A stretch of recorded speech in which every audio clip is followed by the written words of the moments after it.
kanila. At ang naka-assign sa akin is yung visual shirts.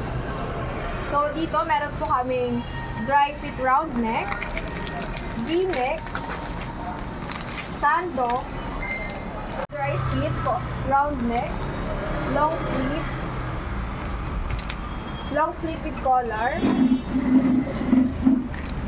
at saka free size to, diba? Meron tayong dry fit collar, premium quality na collar,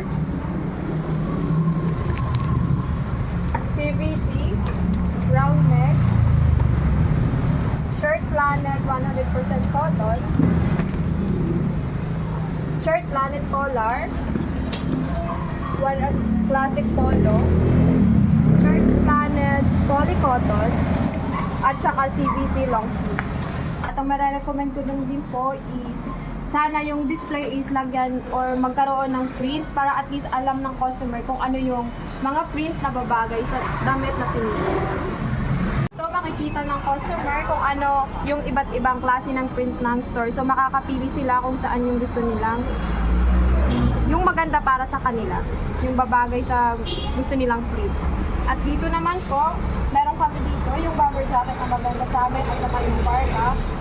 Tapos yung hindi pabenta naman po sa amin is yung varsity jacket at pull up and then yung may zipper jacket.